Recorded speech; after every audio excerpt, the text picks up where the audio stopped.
YouTube and good evening. Thank you for joining Corey Empowers with Mental Wealth Wednesday. We are now in 2025, and this is our first episode for January 22nd, 2025, and the new Thrive that I intend to add to my life. I've said before that I feel like most of my life I have been surviving, and I want to move past just surviving to actually thriving. So I declare that for myself this year, thriving in 2025. Tonight, we are going to talk about a discussion that may have been hearing about, particularly in regards to Wendy Williams, the famous talk show host. First in radio, had a very long, extensive, and successful career in radio, and then parlayed that into television. Wendy Williams is now in a conservatorship. You all may have heard about her interview on The Breakfast Club with Charlemagne the God and Jess and DJ Envy. But we're going to talk about it a little bit more here on Mental Wealth Wednesday. We've discussed conservatorships before, guardianships, depending on what jurisdiction you're in. But essentially, the laws are very similar in terms of what they allow another person to do or corporation to do on behalf of another person. So here tonight, we're going to talk to a longtime friend of mine, Candace Shell, who served as a guardian. And I'm going to turn it over to her to tell you a little bit about herself and also to give us a little bit more information and perspective regarding guardianships. And for the purposes of this conversation, I'm just going to call it guardianships or refer to it as being a guardian because I'm from Ohio and that's what we do in Ohio. But like I said, there are different terms used based on the jurisdiction in which you live. So, for example, where Wendy Williams is in New York, it is referred to as a conservatorship. And if you followed the Free Brittany movement, Brittani Spears, she was in Los Angeles, California, and they also refer to it as a conservatorship. So, without further ado, I am introducing you now to my dear friend, Candace Shell. Thank you for joining us, Thank you, Candy. Corey, for the invitation. I appreciate you asking me to join you today, and I'm looking forward to our discussion. Just a smidgen about me. I have been in Christian ministry for over 30 years, and my ministry has taken me lots of places. One, Corey, you already mentioned, is a guardianship. So I have served as a legal guardian for over 8 years. And I actually just stopped in the year of 2024. And I'll talk a little bit about that, why I decided to stop. But so my Christian ministry has taken me in lots of different places. Currently, I am working in higher ed. But along with that, I am a wife and a mother and a daughter and an advocate. I also serve currently as an academic advisor and a professor. So I've been able to do a lot of different things, but one very near and dear to me is being an advocate. Thank you for that, Candy. And I appreciate So that advocate actually. Mm-hmm. And you were saying, what about being I didn't an mean advocate? to interrupt you. Go ahead. No worry. So being an advocate is one near and dear to me, which is part of the reason why I actually sought out and was hired as a guardian. So, yeah, you mentioned that you decided to no longer serve in your capacity as a guardian. And it sounds like you have a pretty full plate adding that on. But in terms of just your advocacy, steering you in the direction of serving as a guardian, what is the reason that you became a guardian outside of just it being aligned with being an advocate? Absolutely. So one of the, I would say 2 to 3 mission principles that I have in my life is to love God with all my heart, soul, mind, and strength, and to love my neighbor as myself. And since this week we are celebrating Dr. Martin Luther King, one of his urgent questions that he always would ask is, what are we doing for others? Mm. So one of the things that I thought as I was completing my degree, my master's degree in seminary, which is clinical counseling, I was really quite burnt out with the whole community mental health, counseling, case management, crisis, all that work, intakes that I would do. Um, and I decided to do higher ed. But in that, I also wanted to find an opportunity to continue to serve in that capacity in some way, Mm-hmm. shape, or form. I had gotten a quite alarming phone call as I was in higher ed about a young lady that I had served in community mental health. And the person was asking me if I could recall if that person had ever had gotten her bones, like if we ever she had gotten abducted, and Mm. they wanted to know if I was with her, if I could recall any time that we had gotten any kind of bone structure, because they wanted to make sure or see if this person that they had found was her. Mm. Um, at that time, again, I was quite burnt out from community mental health, but I felt like really compelled to search for something that I could do to keep people with mental health issues safe. Mm. And I thought about her. She had some pervasive development disorders. She also had some other things, but she did not have a legal guardian. So she was out in the community and she was very vulnerable in the community setting. And I saw an opportunity for a guardian position from a community mental health agency. And I went for it because I thought of her and I thought of what kind of an impact I could make in that capacity. So Mm. that's what really drove me to the guardianship position. So we have, well, at least I have mentioned a guardian as well as a conservator. And Mhm, those are just words to people that mhm, don't know this mhm. work or have never encountered the need to even consider having a guardian in their lives, in their family's lives, or some way as a resource. With all of that being said, what is a guardian? Mhm.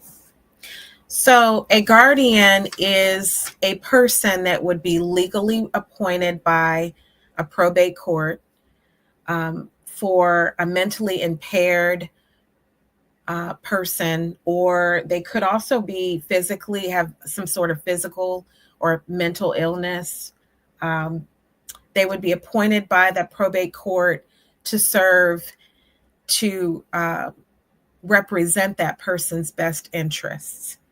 So that person that would be appointed by the probate court would help that person provide their least restrictive environment, make sure that they're in a safe place, make sure that their medical needs are met, make sure that their physical needs are met, and that guardian would have to report to the court Mm-hmm. on behalf of that individual. Mm.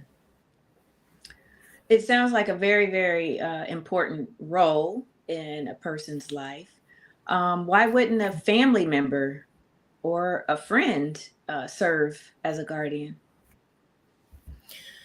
So it is always the court's procedure to seek out family members and to make sure that they are notified that guardianship is something that this person is going to be um, applying for, and those individuals are contacted.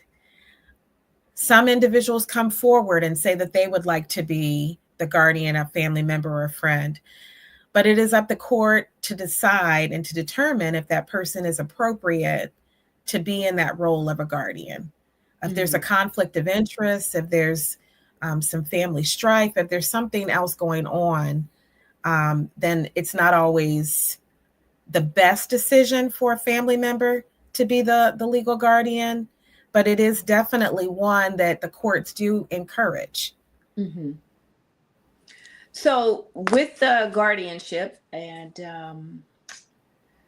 the court being involved, I heard you say that a person could apply to be a guardian. What would make them apply to be someone's guardian that they don't know? Well, there are people that volunteer to be guardians. There are agencies that have guardians. I always looked at it, and from a natural standpoint, you're thinking that's a lot of responsibility to be somebody's guardian. Why would you want to do this? Mm-hmm. But again, as I mentioned, one of my personal aspirations and mandates for myself is, what are you doing on behalf of others? What can you do? If you were in that situation, wouldn't you want somebody to care for you? And you wouldn't just want anybody to care for you. You would want somebody who is paying attention to you, listening to the things that you want, and has a concern for your well-being. And so for me, it was more of, what can I do to assist this person to live well, and to not be in harm's way? Because a lot of persons that have guardians that are incompetent oftentimes are in situations where they might be on the street, or they might not be living in their best or the least restrictive environment. So for me, it was a more of, what can I do to serve someone else? What if I was in that situation? Well, I must say it is a very important decision to make for family members to determine whether they can do it themselves to serve as the guardian, or to allow, as you mentioned, an organization that provides those services to fill that role as a guardian in your loved one's life. I think it's important for people to understand that if you choose to not take on the role of a guardian, and the court moves forward with a guardian that is provided by an agency that has those services, or someone else that stands up. Sometimes it's lawyers, individual private lawyers, who also serve as guardians for individuals, a process again through the court. But in making that decision as a family member to allow someone else to do it, you won't have decision-making opportunity necessarily. And what I would encourage you to do is to make sure that you remain part of the team. As Candace mentioned, for individuals who have, let's say, severe mental illness, they have a treatment team, right? They're doctors and nurses, case managers. And if they then have a guardian, you as a family member should make your presence known, make your interests known, make your care and concern known, so that you can be a part of the decisions and be a part of what is being planned for your loved one. Just because a guardian is appointed to serve in that capacity for your loved one does not mean that you can no longer be a part of your loved one's life.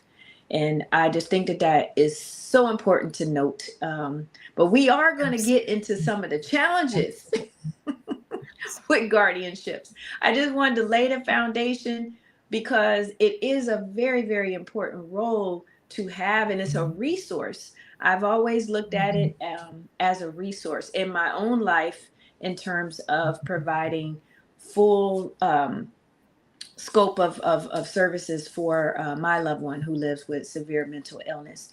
And it took me over 10 years to make the decision to move forward with the guardianship in collaboration with a local agency that provides those services. So, as Candy mentioned, the court notifies next of kin of these proceedings, and you have the opportunity to attend. I was actually a part of it prior to it getting to the court, and knowing that I was not going to challenge the guardianship, because at that time I felt it would be a great resource to me and my family in helping to provide additional support for my mother who lives with severe mental illness. So, Candace, we have chatted a bit and have throughout the years about your role as a guardian, and just some of the things that I've seen on pop culture or through pop culture, and I know other people may have seen it as well. There's a movie that came out in 2020 called I Care a Lot. It's considered to be dark comedy, and I would chuckle a bit and maybe think that it's comedy, except it can be so real. It's an exaggerated version. We would hope that it's exaggerated, but there is a lot of room for abuse. What are some of the Absolutely. challenges that you've seen with guardianships? Not necessarily in what your caseload, but feel free, share with us. What are some challenges that you have seen? Well, there are quite a bit of challenges in the guardianship role. One could be, and you mentioned family. Family could be a challenge if the family is not on board with treatment. Mm. Then that could be very challenging, because you're wanting, as the guardian, to make sure your person is cared for and taken care of. And if they see a counselor, seen by a counselor, if they see a psychiatrist, making sure that they take their medication, all of those things, you're wanting the whole person to be well so that they can function. And sometimes, not every time, but sometimes family members can get in the way, and they can cause a lot of friction with other treatment providers, depending upon the situation. Also, the person can get in the way. There's people that aren't necessarily invested in getting better, Mm. and they are in opposition to you being the guardian or having a guardian. And so that can be something that can be very challenging. I had a woman who I was a guardian for, that also had a guardian of estate. And the guardian of estate, the differences between the two is the guardian of the state deals with their finances, whereas the guardian of person deals with their medical attention and needs. And so the guardian, the person did not want a guardian altogether, and she had two.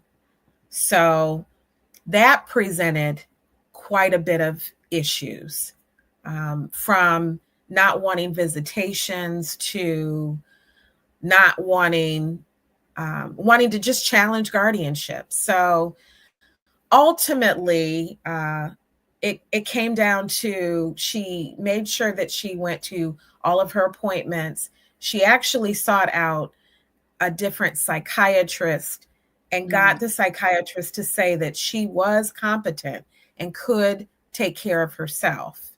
And so it was reviewed in court. The judge asked me, as her guardian, my feelings and thought. And I just completely said, if someone is not invested in treatment, and this person in particular was incompetent due to her alcoholism, but she was unwilling to do any really treatment other than seeing a psychiatrist. I said that I felt that she would be served best just by having a guardian of estate, because she was not willing to do the work needed to overcome the alcoholism. So there are lots of challenges, and they can be layers upon layers depending upon the person and depending upon the incompetency. And it really depends on the situation, the individual situation. And it really, I can tell you story after story and situation after situation, because they can be very complicated and challenging. Yes. Hence the court system and these matters being before the court.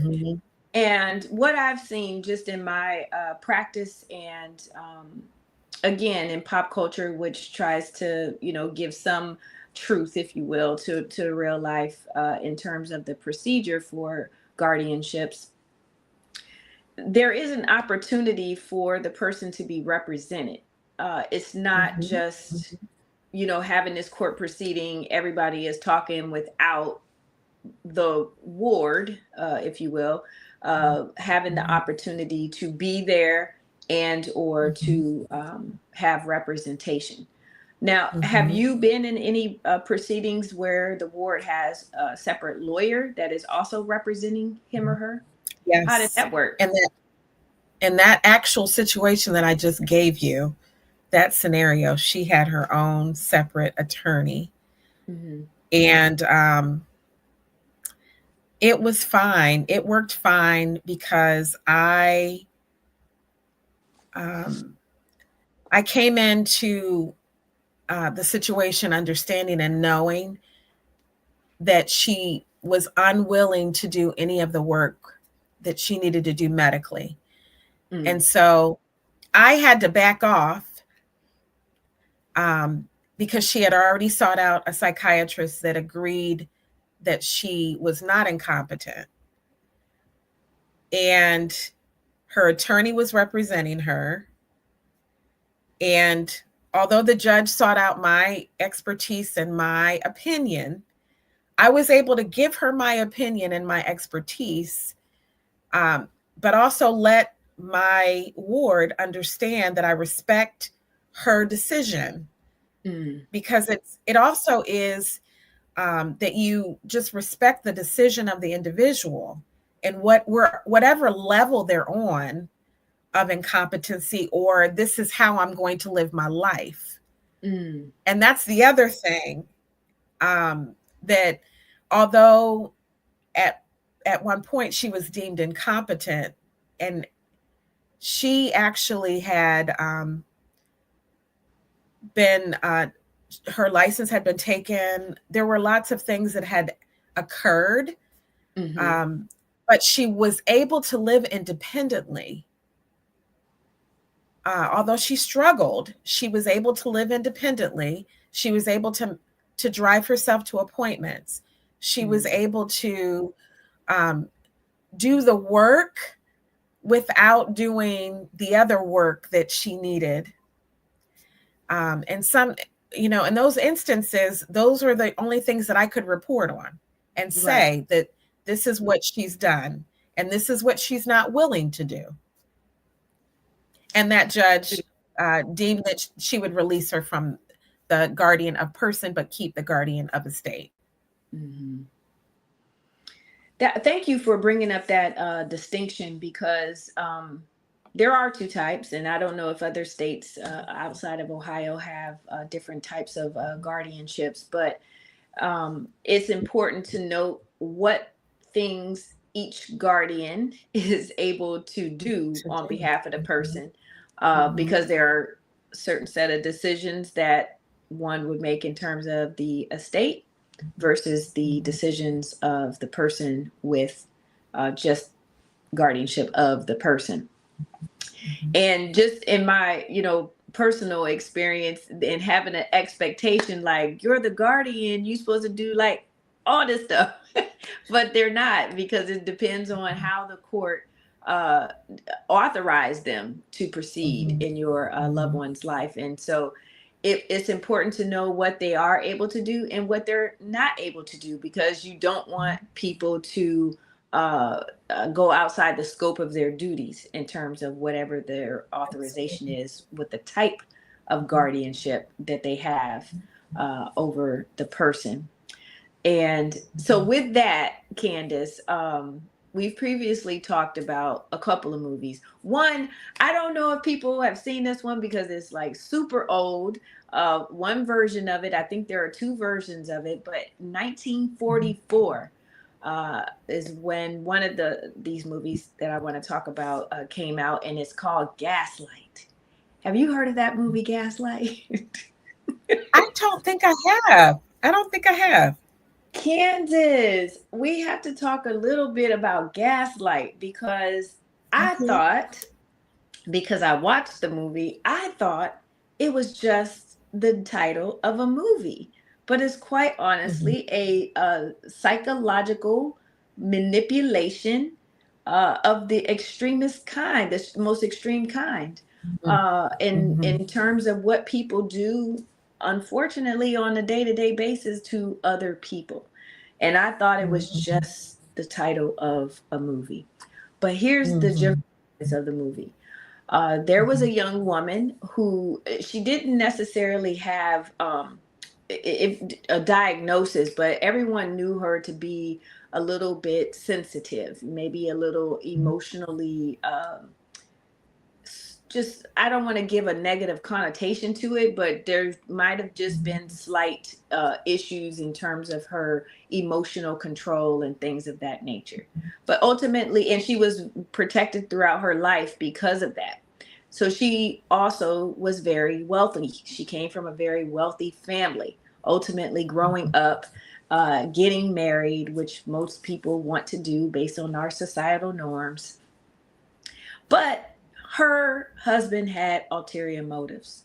Like I mentioned, she came mhm, from a mhm. wealthy family. And Family. many Mhm, women throughout history have found themselves confined to mental health institutions in real life because their husbands were able to show them as incompetent, incapacitated in some kind of way, and able to proceed through court to have them involuntarily committed to a mental health institution. And what does that allow the mhm. husband to do? Have control of her estate.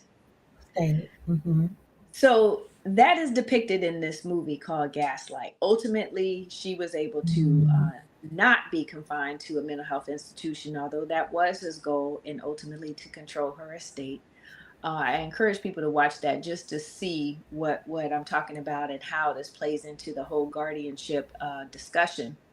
But a more recent movie, as I mentioned, 2020, I Care a Lot. mhm, And we talk mhm, about the abuse of the guardianship program and mhm. services. And I want to know from you, Candy, whether you think the abuse comes more into play when people have a wealthy estate. I think that it could, it can, it does. But I also think that some people are just manipulative and they also want to just be controlling people. I had a young lady that I was a guardian for. She was, uh, I would say she was in her 50s. And I say she's young because most of my wards were a little bit older. And she was initially living in an assisted living situation. And we relocated her to a nursing facility because of some health issues and her not being able to take care of herself. And there was a man that was at the assisted living that she was there with her there. And he somehow ended up at this nursing facility where she was at. Mm. And as her guardian, I used to get really questionable, like question the situation. First of all, how did he? I knew that he was at the assisted living, and he was kind of one of the reasons why we relocated her. But now he's Mm. at the he's at the nursing facility. And so thankfully, in this situation, I felt like he was trying to take advantage of her in several different ways. She wasn't real wealthy, but she was very vulnerable, and could meet some of his needs. So thankfully, she had a relative that lived outside of the state of Ohio that wanted her to come and live with her. And that was actually a godsend for as far as I'm concerned, because I really wanted her. This person really made me feel uncomfortable, and I felt very uncomfortable for my ward. So I was very thankful that she was aligned with my thoughts, and we were able to transition her out of state with a family member, because I felt like he was a predator. I felt like he was a predator. But she remained safe throughout the whole process and Yes. transition between facilities. Yes. Okay. And I just want to explain for people who are joining us today, we are talking about conservatorships, guardianships. During this discussion, we are just using the guardianship terminology in terms of having control, court authorized control over another person's life, whether it's just the person or and their estate, meaning their assets, if they have property, if they have bank accounts, their finances in any regard. Signing leases, that's something that's more commonplace. It may be something that we don't think of, but if you are not competent to sign, and when I say competent, we don't want to say like a person is just not able to do anything. So it is a legal standard to reach, whether, for example, a minor, a child under 18, they are not able to sign a contract. So an adult would have to sign on their behalf, or if they had a guardian or a trustee over an estate that provided them with finances. At any rate, a ward, I want to explain also, is a person who is under the protection of the court through the services of a guardian who's appointed by the court to provide certain services for that person's life, because they are in a role of acting as that person on behalf of that person. So it's much more than, for example, a power of attorney that you can give to someone for a temporary time period during your life. This is through the court, and the court providing the authorization for someone to act on another person's behalf for their finances and or just for the person. And when we say the person, meaning their mental and physical needs, going to the doctor, things we think that we do for ourselves, someone else needs a person, someone to help them to do it. So going to the doctor, making those doctor's appointments, and making sure that they are getting any treatment, prescriptions, things of that nature that they need for them as a person. So just wanted to explain, when we are referring to a ward, who the ward is, and that being a part of this discussion today. So thank you for that, Candy. Again, that distinction with the guardian of the person versus guardian of the estate. So talking about Gaslight, the movie, as well as the severe manipulation that it is in person-to-person interaction. And now this movie, I Care a Lot. Did you see I Care a Lot? I did see I Care a Lot. What are your thoughts about that movie, Candace? It was a very interesting movie. I actually had a colleague that was also a guardian at the time. I sent her a message and I said, "You have got to see this movie." And I said, "I wonder if people perceive us this way, because this is not how it is at all." But in some regards, in some instances, perhaps in some states, it could be that way. But for me and my personal experience as a guardian, it was quite exaggerated. So I thought it was a lot. It was quite comical to me. Yeah. Well, But that's it's because supposed to be a dark comedy. right. But Yeah. that's because I know the ins and outs of what actually happens. So that to me was like, what? Yeah. So one of the things that happened in that movie, her son wasn't initially notified that she was going to be a ward and she needed a guardian. Or else if he would have known, he could have actually been on that application, been a part of that process. So her family member wasn't notified. And see, in all the instances that I've been a part of, we've done the research and looked for family to see if family could be that guardian. And so that's where that stretch was for that movie to me. But I understand that it is something that could potentially happen in some regards. The main part of the movie is an older woman who lives on her own, has a beautiful home. And then one day she's contacted by this guardian telling her that, she has authority to place her at a nursing home, sell her house, sell all of her assets, and control her finances. And this woman is very much depicted to be able to live on her own. She's no way ready or looking to go to a nursing home, and didn't have any type of mental or physical impairments that would require her to do so. To this point, she didn't necessarily have family members that were on the grid, if you will.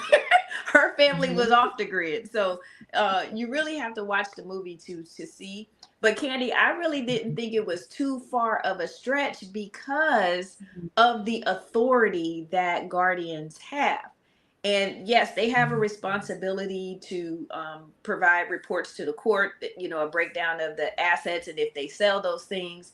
But what the court wouldn't necessarily know from those reports are any subcontractors in this whole scheme that could give kickbacks to the guardian for disposing of assets on behalf of the ward, and how that is reported to the court. So again, guardian of person versus guardian of state. I never had any dealings with their finances. Yeah. So in that situation, that's where I said that was a bit much. It was a little of a stretch because I wouldn't be selling anybody's house and I wouldn't get a profit off of the services that I provided as a guardian in terms of the ward's assets.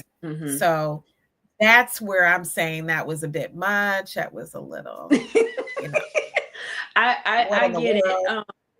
And if we think about it, though, I know it wasn't a part of your role, but we know that it is a role that the court can appoint someone. Now, or a corporation. I agree with that. I agree, because there have been times where I have been in the court, again, with a guardian of estate. Maybe they had an attorney. And I do recall a few times that the judge says, make sure to the guardian of estate, you pay yourself. Now, that was never my situation. But the attorneys who are acting as guardian of estates, dealing with the person's money, that's a little different. And there are times when I've had relationships with a guardian of estates where I'm trying to make sure they report to the ward how much monies they have and what's available to them, and if they could set up something so that they can receive monies on a regular basis, or even know how much their balance is, because oftentimes when they're deemed incompetent and they're not necessarily in the know of all of those things. So as a guardian of person, that too was my role of encouraging that communication between the ward and the guardian of estate to make sure that there's some accountability. Right. And if there wasn't, then I was taking it a step further. If I wasn't getting a response, or if things weren't, they weren't reporting to the ward and letting them know or getting them the things that they needed, I would then go to the judge and let the judge know that there's some miscommunication or there's some gaps. What can you do to make sure that the ward is taken care of financially? That's a great point. And what I hope, and Candy, you could let me know if you know this, but can a person serve as both the guardian for the person and the guardian of the estate? And if they can, what's up with the conflict of interest? So I believe they can. There weren't a lot of situations where I can recall like taking over as a guardian where I removed the guardian of estate as the guardian of person. But I believe that they may be able to. That was one of the things that in the county in which I served as a guardian of person, the judge was really adamant about and very encouraging to our community mental health agency that we get involved and have guardians to represent those that are mentally impaired. Mm-hmm. Because she felt as if it was someone that was from the counseling agency that understood the mental health verbiage and the impairment, that they could best or better serve that person versus the attorney. Yeah. So I truly appreciate that, because some situations that I have known about and experienced, the guardian only had the training that the court provided to be a guardian, and that's essentially watching a video, not having any prior work with a person that has a mental health condition, and therefore not having any experience with the types of behaviors that are displayed, symptoms that are related to the severe mental illness or otherwise. And that can be detrimental if the person is not willing to even try to learn in order to better serve and communicate with their court-appointed ward. So I think it's important for people who do take on this task of being a guardian to understand the full scope of the responsibility that they have.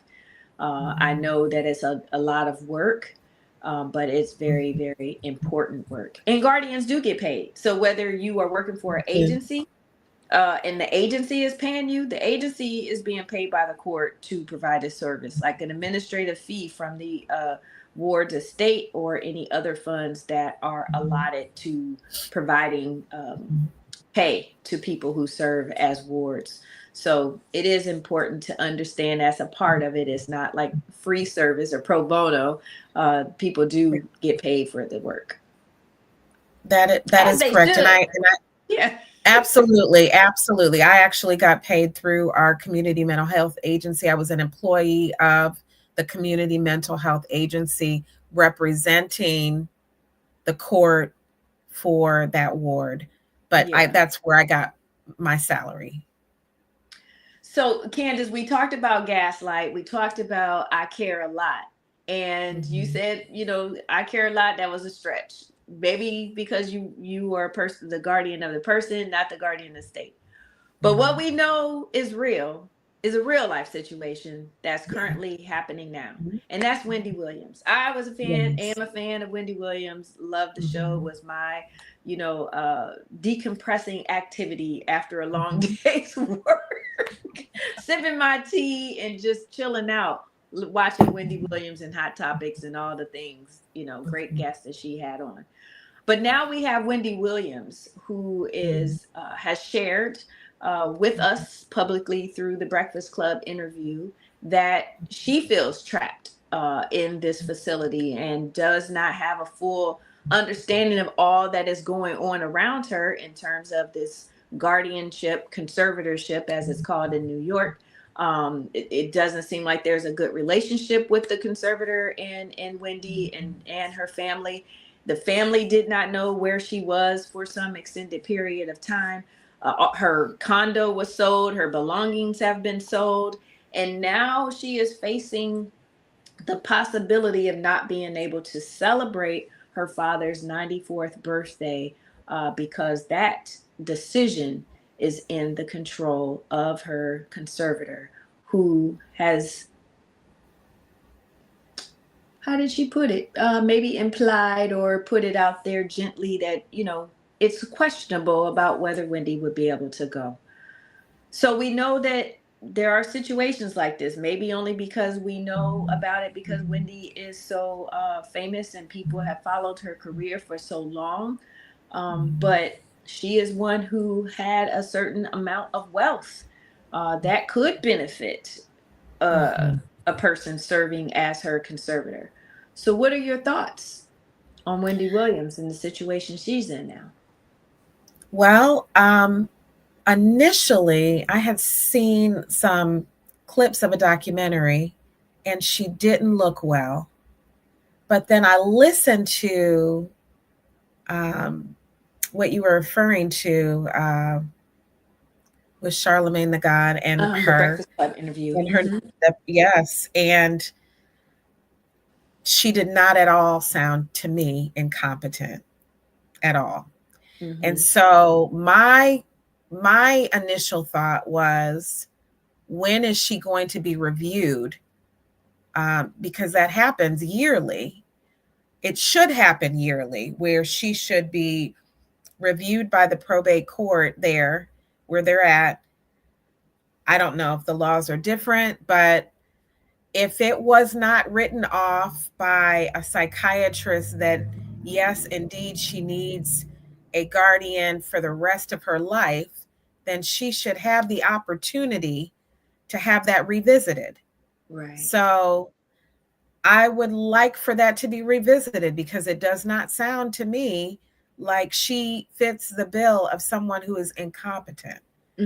So that was quite alarming and very concerning, very concerning. And as someone who has served as a guardian, I'm thinking, where is the logic of keeping her from her family? Now, I have had situations where family can be unhealthy, but being able to celebrate with an elderly father, that doesn't sound like that would be helpful to anyone for her to not be able to do that. So what is the logic of keeping her from that? So that's very concerning. And they mentioned the system being broken. It is a broken system, which is, one of the reasons why I stepped away. But it's very concerning. And I hope that it gets revisited. And I hope that there is enough noise for some attention to be drawn to the court system and legally look at this. This is a problem. Yeah, it's scary, and it makes me think of gaslight, where there are things happening in the background to have you fit the standard to be deemed incompetent, incapacitated in some kind of way, and you not have the opportunity to challenge that, appeal it, and you're just subjected to this situation, this new life of being confined in a facility. And it sounds like it's almost like the memory care section of a nursing home, because my understanding of that particular part of a nursing home, they're not freely able to, come and go on their own.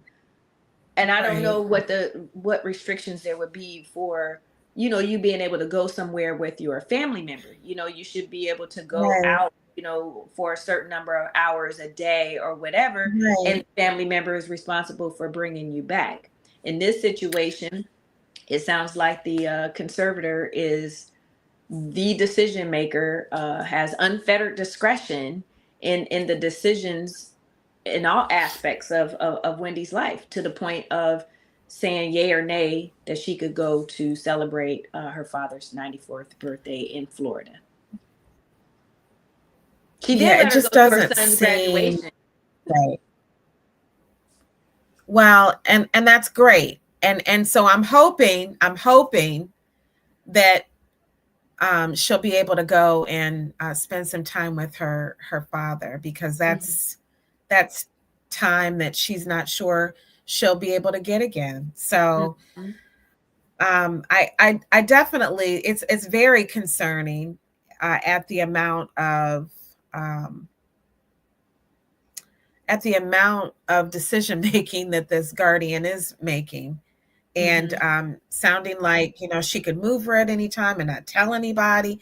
I mean, none of it seems right or legal to Mhm. me, but I Mhm. don't know the laws in the state in which she has her conservatorship, but it Yeah. just doesn't seem right. Yeah, it's very unfortunate. And what I want to bring attention quickly to the fact that we talked about, like, everyday decisions that someone would make. Yeah, I'm going to go to my cousin's Right. party, and yes, I'm going to be at my child's graduation and my parents' birthday celebration. These are everyday decisions that we make in Sure. our lives. Absolutely. Unfortunately, Absolutely. some people aren't in the position to make a decision because they do not know. Let's say, for example, a person who has Alzheimer's, right? And may not have any memory or know the people that are around them. So yes, they would need someone to take them there to say this is an important thing that you should be at, right? Yeah. But in this Right. situation, we have a decision about a birthday party. What I'm getting at, Candy, another whole nother person can have Mhm. control of a whole Well, nother person another and not person. related to. Absolutely. What is the Absolutely. most unique decision that you have had to make on behalf of your wards? I've made a lot of decisions. Uh,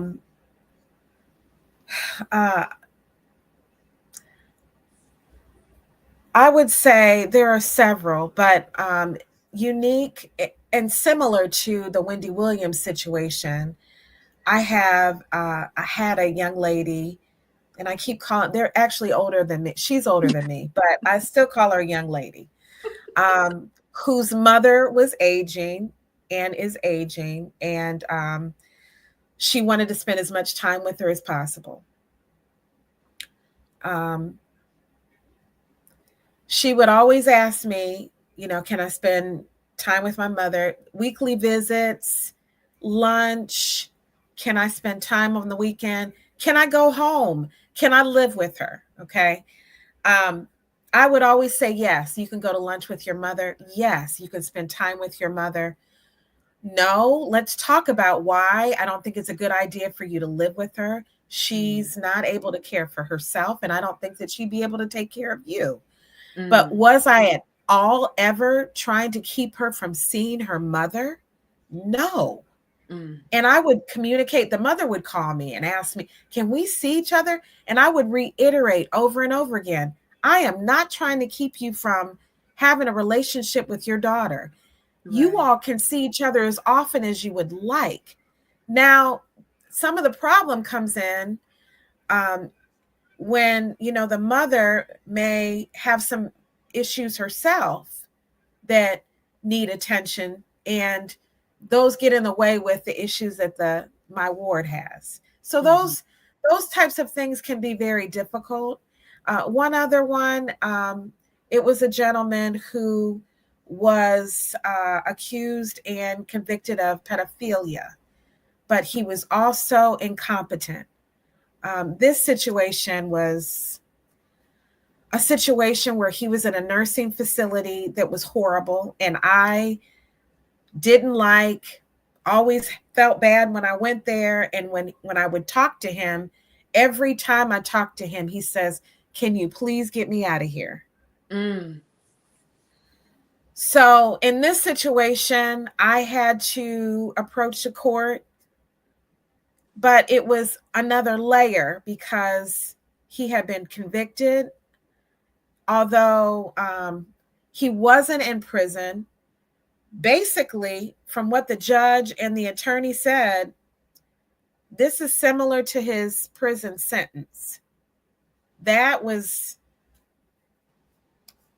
not okay with me, because as a guardian, even if you're a pedophile, you deserve the least restrictive environment. So that was a hard that was hard. He actually died in that facility. And that was very difficult. Wow. And just thinking about Brittani Spears, as we go towards the end of this conversation, she wanted out of her conservatorship. Wendy, of course, wants out of her conservatorship and doesn't even, of course, agree that why she's even in there and the facility that she's in. That's another thing. She's like isolated because it's not her peer group. She doesn't have anything in common with people who are much older than her in this facility. And to your point about your ward being able to talk to her mother and they, being able to pick up the phone and call each other, Wendy says that she basically has a one-way phone. She can only call out. Nobody can call into her. And it seems like her visitation opportunities are very restricted and highly monitored. With all of that being said, human connection, human interaction, having relationships with other humans that you care about, love, want to be around, is something that's very important to us as humans. Brittani Spears got to a point where she wanted another relationship. She wanted to get married, and she wanted to be able to have another child. So what I wanted to try to see is if we could talk about relationships and what kind of decisions you may have had to make in order to have your ward's quality of life is the best that it could be, and whether you've had any discussions around that. We have temporarily lost Candace for a moment, but we will be right back. I want to take this opportunity to invite you to offer any questions that you have regarding the conservatorship, guardianship process or relationship with the ward and the court, and the very important responsibilities that one has as a guardian or a conservator. Also, just so that you know, this is our first episode in January. This is Mental Wealth Wednesday, and we are here. And